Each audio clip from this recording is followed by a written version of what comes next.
And your process for different kinds of change, can be different at different stages of life as well. So, as we age, our brain changes. Also, as we age, we also deal with a lot more grief and loss and change. So these can be compounding factors of why, as a younger adult, it's easier to switch and to be an early adopter and to want change and want it to be fast and quick, because we are, our brain is more in an adaptable state, versus when we get older, our neural pathways have been forged, they're harder to change. We're dealing with more emotional trauma. We're dealing with more long-term memories and triggers that have been embedded in our brain. We possibly have PTSD. There's just a lot more that we're dealing with as we age that makes brain health and mental well-being and mental fitness even more important. I illustrated kind of the neurology that's behind grief to help illustrate that as well.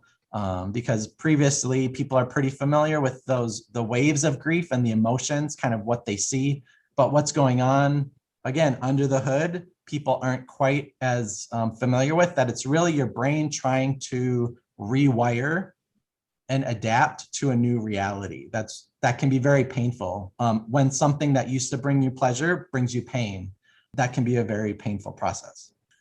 And I use this gentleman who's highly flexible to illustrate the difference between adaptation versus conformity. So when we talk about change, what I challenge people to really be aware of is that not all change is healthful change. And so that part of our reaction to a perceived threat or to that stressful change is purposeful. To put us on pause, it's to make us aware, to alert ourselves to what may or may not be in our best interest. And so there's a neurological reason for why we first kind of deny or push back against that change and kind of fight against it, but to also understand the benefits of adaptation and the risks and stress involved with conformity. So adaptation, being the process of change. So similar to flexibility, if you have never done a split, if your body and your muscle tissues and your nerves and your neurology and physiology haven't adapted and developed to that point of flexibility, if you just jump into the splits, you're going to tear something and it's not going to feel good. So adaptation is really about the process of stretching, about practicing, about building resilience that allows you to navigate change in an easier way, but to still be able to identify what's healthful change versus unhealthful change.